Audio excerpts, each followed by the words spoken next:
já tentaram escrever a história dos acontecimentos que se realizaram entre nós, como nos fora transmitido por aqueles que, desde o princípio, foram testemunhas oculares e ministros da palavra.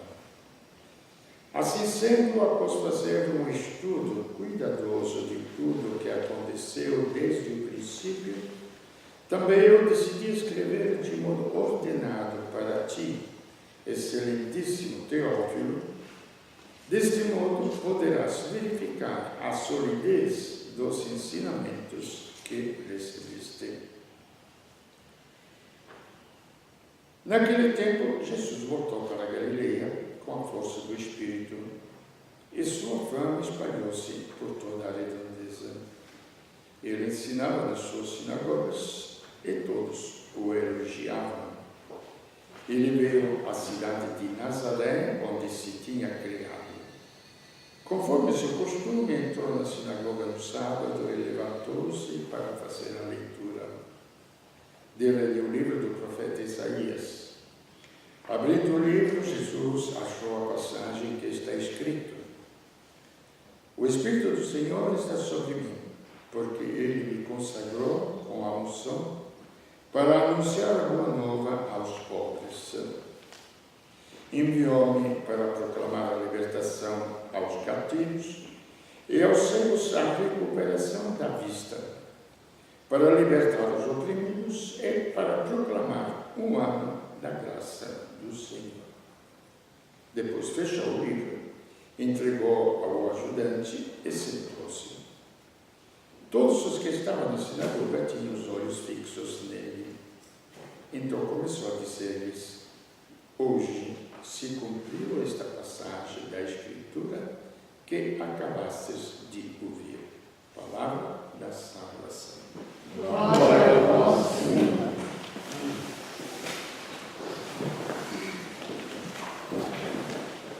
Bom, o acontecimento do cristianismo é muito simples, muito claro para quem quer entender. Para quem não quer entender, não adianta nem insistir, porque não chega a lugar nenhum. Jesus não veio sobre a terra de paraquedas, não foi um astronauta, não foi um extraterrestre, mas tem toda uma lógica. Hoje a leitura é sobre a palavra de Deus. O que é esta palavra de Deus? Na primeira leitura nós encontramos Esdras, que lê, ou escribas. Naquela época, a maior parte, ou a totalidade do povo era analfabeta. Vivia de uma maneira muito simples. E os escribas eram os únicos que conheciam as Escrituras. E apresentam o quê? A palavra de Deus, as leis de Deus. Nós procuramos, na sociedade moderna, a construção das leis. Antigamente, quando se fala de Esdras, teve as primeiras leis, o famoso Código de Hammurabi, na Mesopotâmia, que agora destruíra tudo lá. Entenderam? Depois vieram os romanos, com as leis, criaram um grande império, constituído sobre a lei, que não foi um colonialismo, o Império Romano, foi a construção de uma nação. Eles construíram um código de leis que ainda é básico, você é advogado, né? É como base no direito internacional, que são coisas sérias. Por isso que quando nós falamos de cristianismo, eu não entendo sinceramente o povo que reduz o cristianismo a uma devoçãozinha, a um quebra-galho. Coisa de louco. Coisa de louco, simplesmente de louco.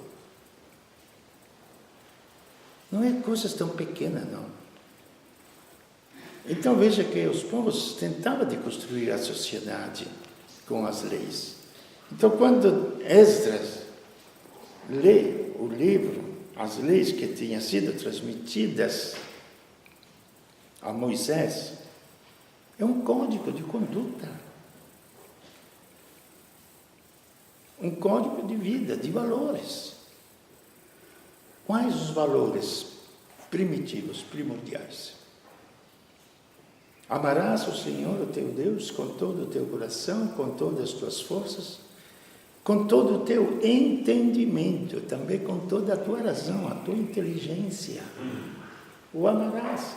Quer dizer, você permanecerá em comunhão, porque amar é realizar uma comunhão com Deus, com todo o teu ser, com os teus afetos, com a tua inteligência, com o teu corpo, com os teus atos. Isto é o primeiro mandamento. Viver em comunhão com Deus. Por quê? Porque Ele é a fonte da vida. E se você gerar uma criança no ventre materno e cortar o cordão umbilical, além de ter um aborto, esta criança vai ser um monstrinho. Não vai ser alimentada, porque quem tem a vida é a mãe. Quem tem a vida é Deus. E Ele nos transmite e vivifica todo o nosso ser. Eis porque o primeiro mandamento é amar a Deus. Eis porque muitas vezes o povo não entendeu. O sonho é criar uma comunidade, mas se você não põe o cimento que cola estas pedras, nunca você vai ter uma comunidade. Se não tiver Deus no coração das pessoas, nunca vai ter uma comunidade. Eu estou ouvindo, cansado de ouvir agora, corrupção para cá, corrupção para lá, leis para cá, leis para lá, para evitar a corrupção.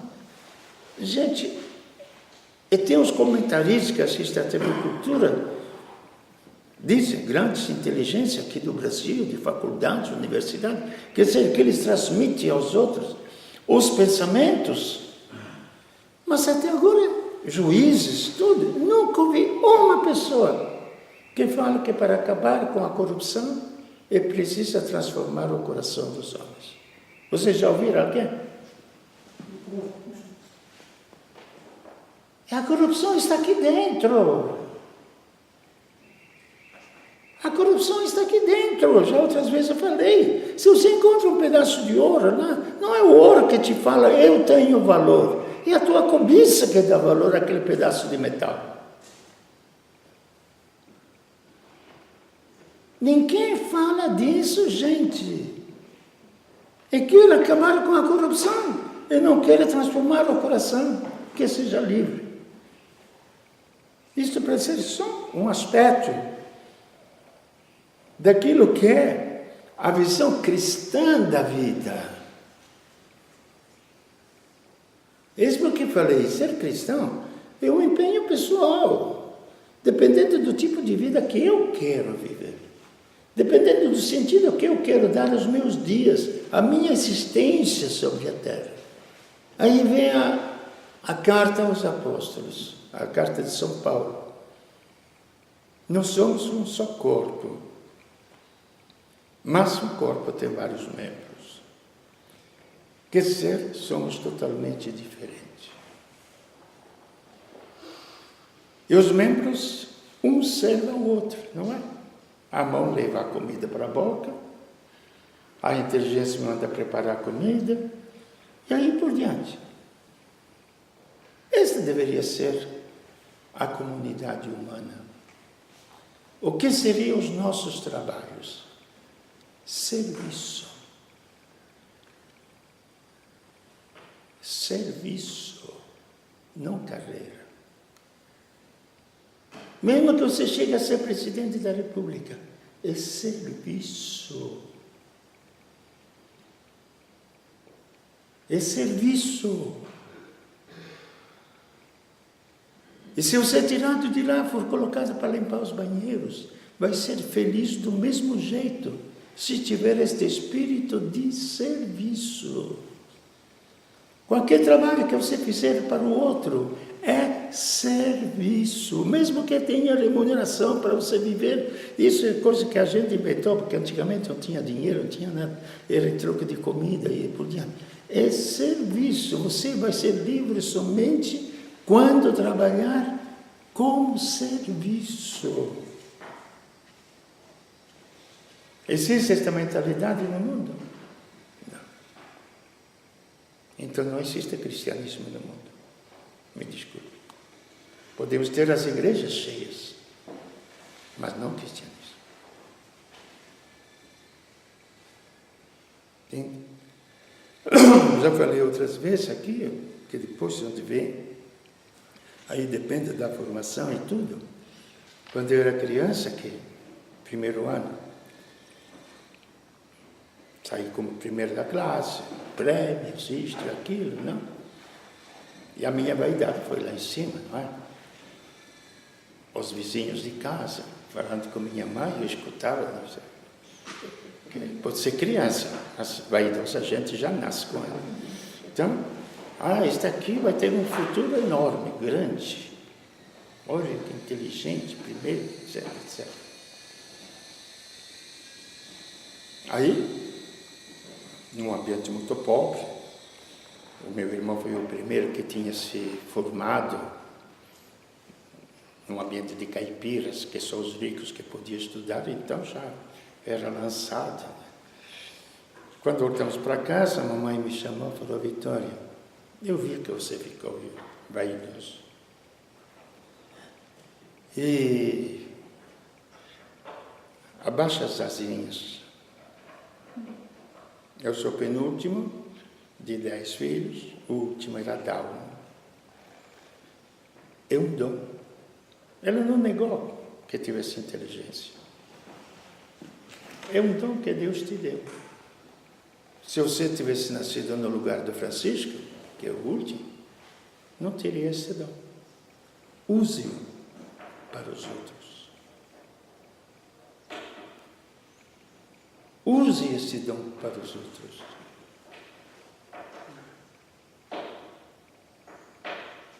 Não para você se promover, não para você fazer carreira, não para você ser bispo, ser cardeais, você use-o para os outros. Sabedoria de gente simples. Ela ia à missa todo dia, comungava todo dia. Entendeu? Então, esse serviço, é pouca coisa no mundo, gente. É muito. Se nas famílias os filhos fossem formados neste sentido, não para fazer carreira, mas para se empenhar mesmo naquilo que eles fazem. Ser o melhor na escola. Estudar com afinco. Para quê? Para você poder servir de verdade melhor com o teu conhecimento. Aquilo que um dia você vai ter como responsabilidade humana diante dos outros.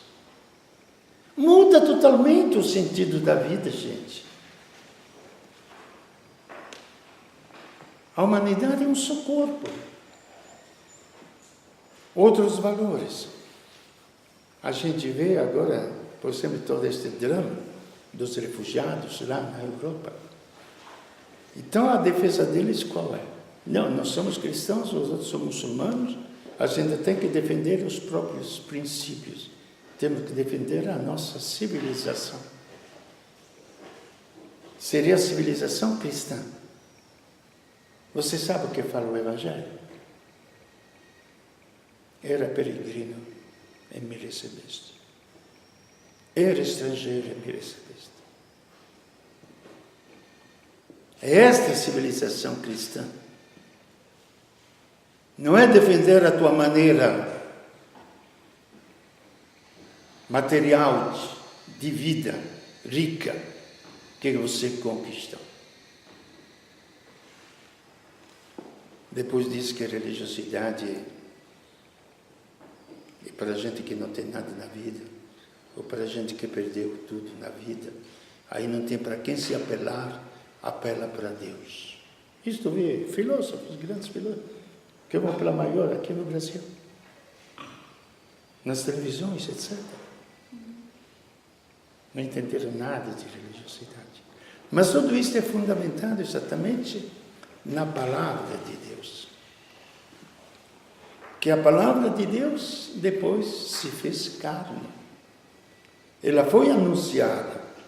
Por isso que eu disse, Jesus não veio de paraquedas. Foi anunciado. E ele mesmo, quando se apresentou ao povo, leu aquele trecho do profeta Isaías, de centenas de anos antes. O Espírito do Senhor está sobre mim, Ele me ungiu para realizar isto, libertar os cativos, devolver a vista aos cegos. Lógico que está falando tudo no sentido moral, não tanto no sentido físico. Também físico, no sentido físico, de devolver a vista aos cegos, etc. Mas ser o sentido moral aos corações que não enxergamos nada.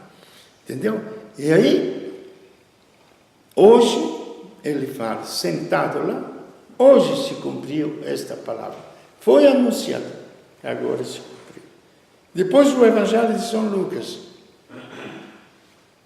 Quando parece até, se a gente lê o Evangelho, parece uma coisa assim, uma historinha, não é? Que se conta para crianças, coisas bonitinhas, as parábolas, as coisinhas. Olha as florzinhas, olhai os lírios do campo, olhai as aves do céu. Olha que bonitinho que Jesus fala. Vai tomar banho, vai. Ele fala da tua vida. Ele fala da tua vida, não fala da poesia, não. Olhai os lírios do campo, sim. Olhai as flores, sim. Olhai os pássaros como eles voam livres, sim. Se Deus cuida destes, quanto mais vai cuidar de você. Vós valeis muito mais do que os lírios do campo, do que as aves do céu. E esta não é poesia. Gente, isto é responder ao porquê eu existo. Que valor tem a minha vida? É o próprio Deus que me fala do meu valor, que tenho mais valor do que toda a criação inteira. A criação inteira, com toda a sua beleza, eu como ser humano, mas tão miserável, tão pecador, tão estúpido, tão cretino, De fato, a criança que nasce necessita de tudo, faz sujeira, tudo, mas dentro dele tem um potencial enorme de se desenvolver como ser humano, não é? E aí dentro de nós é a revelação de Deus, que não é a revelação de Freud. Aqui entra a ciência psicológica, para vocês compreenderem que entra tudo. Não precisa de Freud para me revelar o meu íntimo, para dizer qual é a essência. Não é o subconsciente, que depois não sei o que é esse subconsciente, que depois seria fruto de impulsos que eu não consigo dominar. Não. O substrato mesmo, o subconsciente do ser humano é a nossa alma. Por ela que nós somos grandes. A gente cantou esta flor, os pássaros, né? Não saberão por que existem. Nós sabemos que existimos, não é? Isto filosoficamente falando, Cartésio já falou. Penso, logo existo. Então a grandeza do homem é porque consegue pensar enquanto as outras belezas, as outras riquezas do mundo não pensam, então nem tem valor porque não existe. Só porque pensa. E o ser humano que tem a alma, a imagem e semelhança de Deus, que é um princípio ativo, não é um substrato de remorso ou de várias coisas que são produzidas dentro de nós. mas é ela que anima tudo. E que dá o sentido a tudo que for material. Como a inteligência dá sentido a todos os movimentos que eu faço. Se eu saio de casa, eu entro no carro, a inteligência me fala que eu quero ir lá, Você pegou o Alzheimer, não sabe para onde vai, onde que você vai? Eu vou para onde? E a gente não dá valor a essas coisas, gente. Somos nós que não damos valor a nós mesmos. E nós pensamos que vamos ser maiores e melhores através da riqueza, possuindo mais coisas. Como é que pode a matéria me enriquecer se a matéria é burra? Ela não pensa. Como é que eu posso crescer como ser? Aqui é o problema do ser, gente. Como é que eu posso crescer como ser? Se eu tenho uma casa cheia de um monte de besteira, mas nenhuma delas pensa. Nenhuma delas me dá um beijo, nenhuma delas me dá um abraço. Será que podemos refletir um dia sobre os verdadeiros valores? E aqui que entra a palavra de Deus. É uma palavra clara que nos revela. Vós valeis muito mais. Então, ouvir a palavra de Deus e chegar ao âmago da existência, ao sentido da pergunta, com toda a nossa fraqueza, exato, com toda a nossa fraqueza. Nós somos um ser que vai se realizando. Com todas as nossas falhas, exato, com todas as nossas falhas. Isto que se chama fé. Crer que Deus irá realizar em mim aquilo que Ele prometeu. É uma vida. É na vida de Deus que eu vou realizar a minha própria vida. Então, vai além de uma simples moralidade, de ser mais bonzinho ou menos bonzinho. E a totalidade da tua vida, o sentido do teu ser, que você encontra. Num caminho, repito, de desenvolvimento, porque uma vida não se faz completa. Nenhum de nós será desse tamanho no ventre da nossa mãe, não é? Olha, você mata a sua mãe, não é? Entendeu? Nenhum de nós será. E assim somos nós. Nas mãos de Deus, princípio de vida que Ele vai desenvolver para que Ele, Deus, possa nos realizar nele. Ele sim que é sabedoria, não o ouro. E a minha inteligência vai se enriquecer da sua sabedoria. Ele é capacidade de vencer todos os males, a própria morte, porque Ele venceu e ressuscitou, e venceu a morte. Não vai ser então um remédio físico que pode prolongar a minha vida, mas não vencer os sintomas da morte que estão dentro de mim. Poderíamos continuar um monte de coisas, mas só para refletir sobre isto, que a palavra de Deus que nos revela a sua presença. E historicamente, esta palavra se fez homem. E meditando a pessoa de Cristo, meditando o que Ele falou, não precisamos que Ele mande um anjo para me falar no ouvido. Não precisa. Deus me falou, Deus apareceu lá em Lourdes, Deus apareceu em Fátima, aí o povo corre. Ia falar quase uma palavra, mas Ele viveu sobre a terra como homem, simples homens. Não apareceu? Só que era um simples homem. não era uma senhora bonita, não era o sol que virava lá, em Fátima, não eram as estrelas que caíam do céu, não. Era simplesmente um homem, mas era Deus. E Lucas foi perguntando: Maria, me fale, como é que ficou grávida? Ele fala: não foi escrito lá, o anjo veio, etc, etc, não. Lucas que procurou, só Lucas que nos fala disso. Depois, em outros trechos.